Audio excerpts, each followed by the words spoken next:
The promise of progress in Bucks County. It's been 8 months since jet fuel spilled into drinking water because of a leak in a Sunoco pipeline. The community has been pushing for action ever since. Tonight, the company that owns Sunoco gave people an answer after testing 1,300 samples. NBC 10's Kelsey Kushner tells us about the findings in the new report.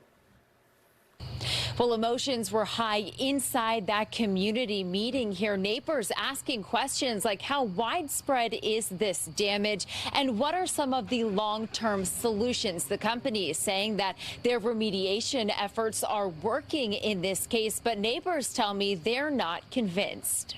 They're out here pretty frequently. Jerry Zacharatos lives in the Washington Crossing neighborhood. His property is one of several in the neighborhood where Energy Transfer drilled 2 monitoring wells for routine testing. I feel like it's something I have to do to help my neighbors out, sort of resolve this situation. A situation that started back in January when a decades-old Sunoco pipeline sprung a leak, contaminating wells and groundwater with jet fuel. Neighbors have questions about the impact months later. How much has leaked? How much have they recovered? 1,340 samples. At a community meeting, Energy Transfer, the company that owns Sunoco, presented findings in their interim report. They said so far over 1,300 samples have been collected from 363 individual water supply wells, and only 3 wells are showing contamination levels above state standards. That's down from 6. They also said out of 16 monitoring wells, only 12 were found with no trace of contaminants. Can you confirm if there is soil contamination and at what level? Those concentrations don't exceed the statewide health standard concentrations. Neighbors expressed frustration, wanting to know how widespread the damage is. How much of this fuel is under our community?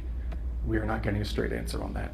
POET systems, or point-of-entry filtration systems like this, were installed in homeowners' basements to filter out contaminants. My basement looks like a waterworks place, and they have to come and test every 3 months. But even with the filtration system, neighbors like Terry Dearden say she's still living in fear. It's living in fear all the time. It's like, is this water clean? Is this water not clean? Is the air in my house clean?